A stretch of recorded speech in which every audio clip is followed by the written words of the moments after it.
In this video, I'm going to give you 10 intermediate paddle tips to help you win more matches and reach advanced level. Let's get started. Tip number 1 is to play boring paddle. So about a year ago, I was playing someone that was much higher than my level. We were just playing one-on-one, and I was actually beating them. I was doing really well, but this player was much better technically and much more experienced. And they said to me after the game that they were losing because I was playing boring paddle. What he meant by this was that every single ball at the back of the court, I would just play a lob. Every single high ball, I'd play slowly towards the corner. And every single volley, I would just play down the middle. This boring style was making me super consistent and making me really hard to beat. So try and avoid the temptation to hit every single ball hard and play boring paddle. Right, on to tip number 2. So when I first start a coaching session or teaching my clients, I usually would get them to show me their overheads. And what I'd usually see is like a half bandeja, half vibora shot. This is okay for intermediate level and you can get away with it, but if you want to reach that advanced stage, you need clear variety and distinction with your overheads. Now, this is a different video altogether to explain all of these, but the main overheads that you need in your locker are bandeja, vibora, Rulo, and a smash, and even a fake smash as well. If you get all of this, when the opponent then lobs you, it's going to be so much harder for them to defend against you because you have so many options, they won't know what you're going to play, and you'll have a lot more variety. Right, tip number 3. Now this one is not about you, but it's about your partner. Now, the thing that makes me cringe the most when I'm watching beginner or intermediates play is when one of them starts coaching the other one mid-game. This is one of the worst things you can do when you're playing competitively in a tournament or even just in a casual match. If you're correcting their technique or telling them what to do after every single point, this will not help them. All you're probably going to do is knock their confidence massively. So if you're someone that's finding that your partner is always coaching you, just ignore them and only listen to your coach. Tip number 4 is to make sure you have the right racket for your style of play. So if you play defensive and controlled, then you need a round racket, but if you play attacking and with power, then you're probably going to need a diamond shaped racket. You can use Everything Paddle here to help you. You can go on the website, there's loads of different rackets with video reviews, there's a quiz to help you, but the main thing is you can contact me personally for specific advice about it. I reply to messages every day as well as shipping out orders. We ship with free next day delivery in the UK and we ship worldwide as well. Check it out. Tip number 5. Now I'm sure this is something that you've heard many times before, but it's something that is so important at that intermediate to advanced level, and that is to play softer and play slower. I was watching someone play paddle yesterday that's been playing for over 3 years. They play matches every single week. They have a lesson once a week.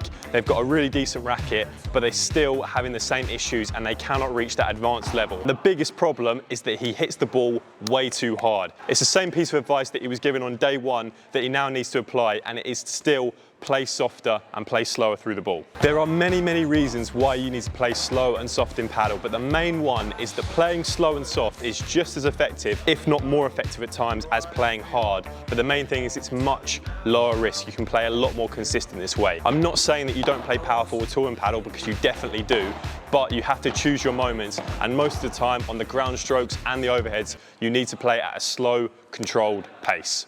Tip number 6. Now earlier on I mentioned briefly 2 shots. I mentioned the smash and the Rulo, and this brings me on to the next tip, which is you need to start learning topspin on your overhead. These are 2 incredibly important shots. Your Rulo to the cage, this one here, and then the kick smash. This is another really important shot as you reach that advanced level, being able to kick it out from the left or the right side so it bounces, hits the glass and then goes out the court. So the main tip here is to start practicing topspin. Now you can practice on your own wall, gently brushing up the back of the ball on your own glass, and then the best thing to do is to play loads of Rulos in your games because they're quite low risk and you can really get a feel of that topspin before progressing to doing it on the kick smash as well. Tip number 7. Now this is a huge mistake that intermediate players make. They spend a lot of time practicing their bandejas, their viboras. They play these lovely shots and they hit them really well in their games. But the problem is they hit them straight at the opponents. Now sometimes hitting straight at the opponent can be effective, but the worst thing you can do is not make your opponent move. For example, if you play on the right side, it's very easy to go across with your vibora, but you'll go straight at the opponent and that player can just block it back. They don't have to move, they don't have to do any work, and it's almost like a bit of a shame because you put so much effort into this amazing technical shot that it's just going to get blocked. So the most important thing is that you have to make your opponent move and you have to try and tire them out. Tip number 8. So one stupid thing that I used to do when I played paddle was giving up the net easily. I'd be at the net position, someone would play a lob over me and I would just casually move back, walk back and then maybe lob back or something. This is again something that you get away with at beginner level, at intermediate level, but if you want to reach that advanced level, you need to make sure that you're maintaining the net as much as possible and you do not give up the net easily. So when someone lobs you, you need to move back, play a bandeja and get straight back into that net rather than just letting the ball go over you. The whole idea here is that you're keeping the opponents at the back of the court and you're controlling the net. The team that stays at the net the longest usually will win the game. Tip number 9. Now this tip will help you so much when you play higher level matches and in tournaments as well. This is more of a mindset tip, but when you're playing better players, if they play a winner, take that as a win. Now I know that sounds strange, but if you're playing really strong players and they're playing winners against you, it shouldn't matter because you're still forcing them to win the point.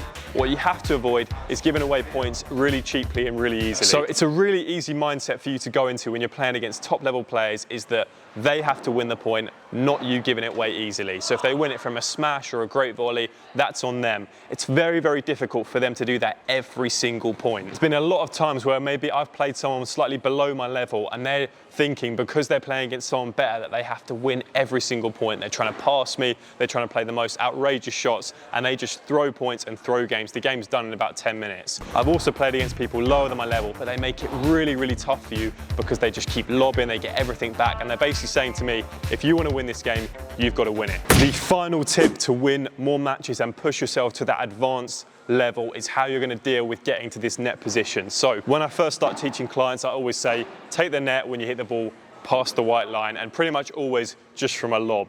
But if you want to reach that advanced level, you have to push the net at other times as well. So one main example would be from the chiquita, and that would be playing a very slow ground stroke from the back of the court, so it dips at the opponent's feet and then you can move in and then take the net position. The other thing is, whenever the opponents are at the back of the court, maybe even one of them is at the back, you instantly hit to them and then push the net as well. And one final other way you can take that net position is if you play a high lob and you see the opponent even still maintaining that net, you can still try and move in and block.